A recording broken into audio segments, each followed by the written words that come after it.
I want to talk to you about shipping documents that you really need if you are doing import and export in this country. So we are speaking about international shipping, okay? So here are the facts I want you to really pay attention to. The thing is that when you are doing domestic shipping, it's not really that complicated. I mean, you have a set number of agencies actually covering everything, including the Department of Transportation. But when you are shipping internationally, when you are either importing or exporting, you have all kinds of agencies being involved, among other things. You have the CBP, for instance, the Customs and Border Control will actually pay attention. Okay. Also, you got to really pay attention to the kind of hazmat you are transporting, you are actually importing in this country, if any. So, what are shipping documents? Let's talk about that. Well, shipping documents, as the name suggests, are the documents necessary to transport an item from one location to another, right? So, those documents are actually comprise records, forms, and certificates that provide information about the item being shipped. So, this may include details such as the item description and specification, the quantity, the price, the ship date, the delivery address, but also the shipping method. So the thing is that the exact document required may actually vary depending on factors such as the shipping method, the delivery destination, and the types of goods. So if you are shipping internationally, you want to think about the origin, but also the destination. Now, one thing you will realize is that most packages will require way bills, commercial invoices, packing lists, and certificates of origin. All It's important to understand that those documents must be accurate, okay? As these documents provide information about the goods being shipped, they also help ensure that packages are delivered on time and to the right addresses. That's what you want, the right destination. They help courier services such as DHL, FedEx, UPS, and USPS determine how to route the packages and deliver them in the most efficient manner. Okay, those documents are also necessary in international shipments to ensure that the package is in compliance with the import regulations of the countries through which it is actually routed. So, very important.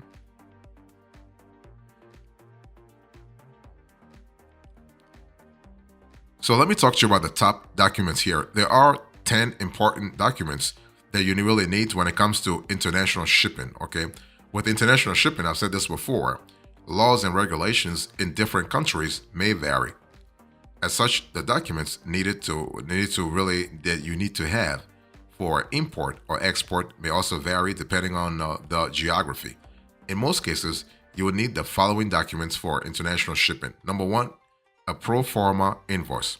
I'm showing this to you on the screen here. Here is an example of pro forma invoice. So a pro forma invoice is actually a type of estimated invoice or a preliminary bill that's actually sent to international prospects, right? It's all about starting a conversation, okay? So when you think about a pro forma invoice, I want you to think about something that's kind of similar to a quote. This is a quote that you send before the actual purchase. And the pro forma invoice is kind of cool because it tells you and your and the buyer about the clauses of the transaction. It enables you also to arrange the necessary finances and documentation, such as import licenses. Not you, but the recipients, because they might have to finance the transaction. So the following details must be included in a pro forma invoice: information on the buyer and seller, okay, and it has to be clear. Authorities want to know who is the buyer, who is the seller. You want to have the detailed description of the items. You want to have the item value. Here I'm speaking about monetary value, okay? And also the HS codes for the items, so the harmonized system codes for the item. You also want to have payment and invoice payment terms. So everything around the payment aspect of things should be pretty clear. Delivery details, the currency used, and the expiration date. Okay, if everything is happening in US dollar, no problem. you can just say that. But if you are having like multiple currencies involved, you want to specify that too.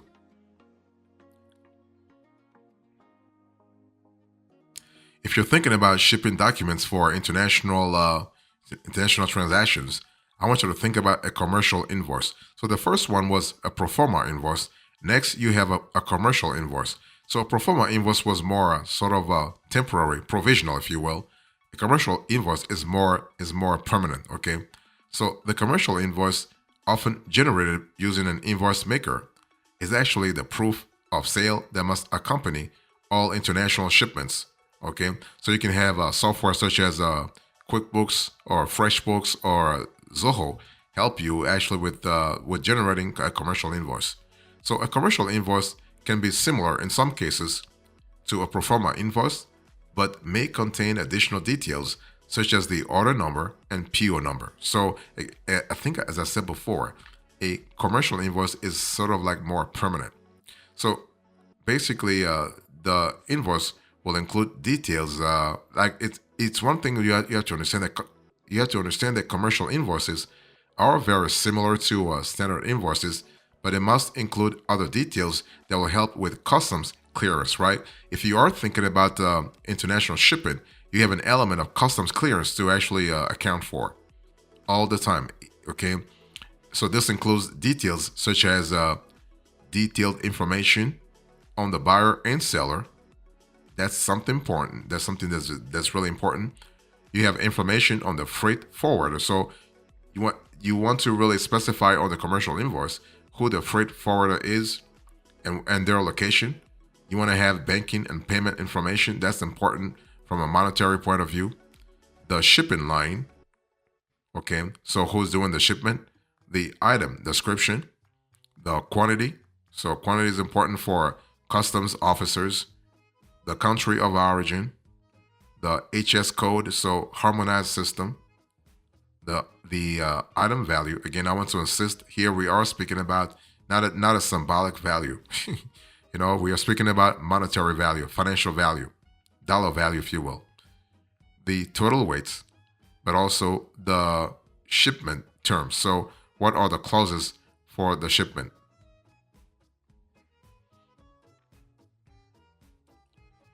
Next, you want to think about export packing list. So if you're thinking about a shipping documents for import and export, think about export packing list. So an export packing list actually contains an itemized list of all the goods included in a shipment, along with important details about each item. This is important because there are some situations where the destination country or even the origin country has regulations around the specific item that you are actually shipping. So authorities wants to make sure that they are following movements of goods for which they want to focus on. Okay, on which they want to focus on. So an export packing list may be used for issuing other important documents such as a bill of lading and a letter of credit. So in international shipments, the packing list is essential for the shipment to clear customs. So customs wants to make sure they see a packing list like a more granular at a more granular level. An export packing list can also be used if any dispute arises between the shipper and the carrier. And you know what? God knows that those disputes happen all the time. So that the export packing list will include key information such as the order dates, shipping address, and contact info. So that's kind of cool to sort of like solve issues down the road. An itemized list of shipped items. You have an itemized list of items that were out of stock. So at least that's really good because if there are problems, you are able to contextualize how things are started in the first place. You also have the quantity of each item on an export packing list. You have the SKU or UPC numbers, the PO number or slip number, for instance. That's also important from an accountability point of view. You have also dimensions and weights. You have the packaging type. Sorry about that. The packaging type, but also safety measures. So if there is any safety measure to account for, you want to put it here.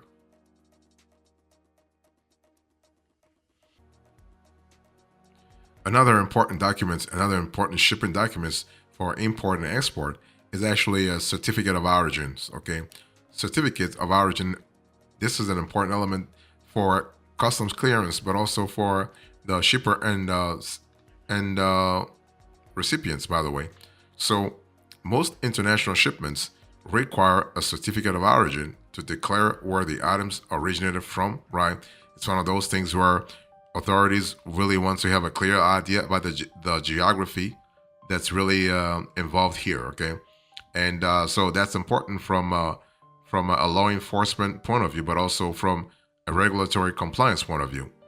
And so certificates of origin must be provided in accordance with the rules and regulations of the importing country and certified by the export country's consulate office or the Chamber of Commerce. So I want you to really close your eyes and picture the movement of transactions here. So it goes from the importing country, but it must be certified by the export country's consulate office or the Chamber of Commerce. So certificates of origin must include the following details. So you have name and address of the shipper. So you always need to have that. Name and address of the buyer. Okay, so recipients and shipper, recipients and sender.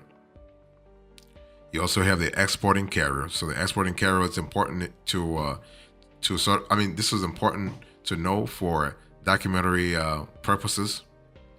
The country of manufacturer. So country of manufacturer is also a critical. Number of packages, the date of export, the item description. So item description, it has to be really as detailed as possible, though. By the way, don't really put something vague. No. Also, the quantity, unit of measures, the quantity or unit of measure. So that gives you a clearer idea about what's been shipped in the first place. You have the weight also to think about. So weight is going to be very critical. And you have finally here, you have the signature from the authorized personnel. So signature also is going to add an extra layer of authority to what's been shipped, by the way.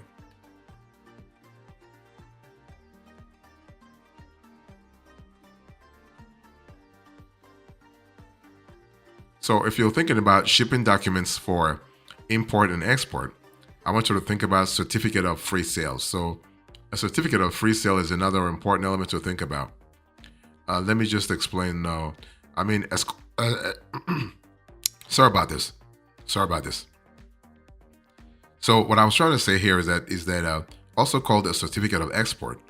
This document actually serves as evidence that the item been shipped is sold or distributed legally in the open market and that there are no restrictions on them in the country of origin, right? So it's again, you want to look at the country of origin, but also the country of destination. So a certificate of free sale indicates that the item has been approved by relevant regulatory authorities and it is also eligible for export. So the document is typically needed for certain types of products, such as cosmetics, food items, medical devices, and biologics. For instance, in the States, if you are going to export medication, you need to have approval. Not approval. You need to have some kind of paperwork from the FDA. Okay, and you also have to think about shippers' letter of instructions. So this document contains specific instructions to successfully actually transport international shipments. So usually provided to freight forwarders. This document will include details like name and contact information of the shipper or exporter, name and contact information of the freight forwarder, details about the items being shipped, item weight and dimensions, the type of packaging, special handling requirements, if any. Okay, you just want to really communicate this to staff real fast. Exporting restrictions, if any. The types of freights. Okay, this could be this could happen. Insurance information, also insurance information.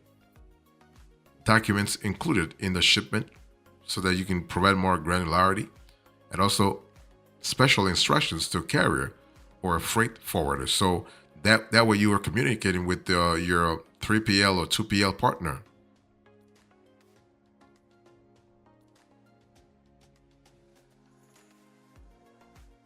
Next, you have a inland bill of lading. So if you're thinking about shipping documents that are critical for import and export transactions, inland bill of lading is going to play an important role, not only in terms of how you structure things, but also in terms of communicating with authorities.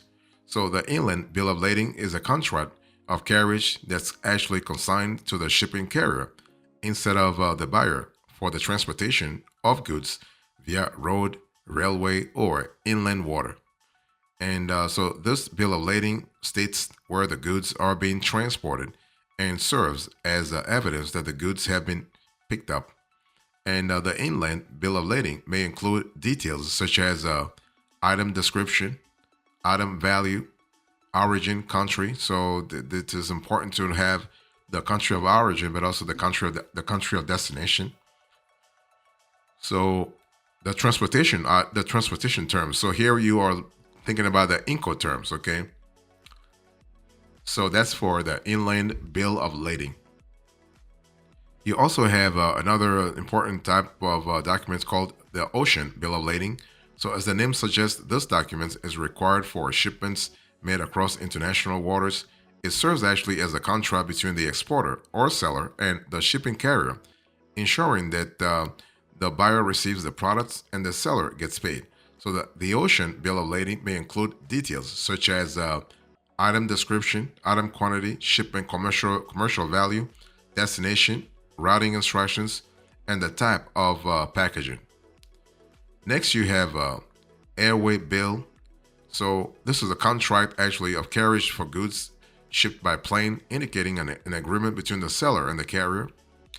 And it is non-negotiable and serves as a receipt of goods from the airline carrier once the goods arrive at the destination airport. So any airway bill typically includes the following information. You have a name, address, and account number of the shipper, name, address, and account number of the consignee, airway bill number. You have airport of departure, airport of destination, the flight date, the declared value, and the item details, in addition to the charges due to agent or carrier. Finally, you have the last item here, letter of credit. So this is a popular means of payment for international transactions. It is formal and binding, making it irrevocable by default. Okay, so this is actually when you think about a letter of credit, it is a promise of payment to the seller by the bank on behalf of the importer or seller. So that's really good. So in conclusion, in today's conversation, I'll talk to you about shipping documents. I'll give you the facts and top documents.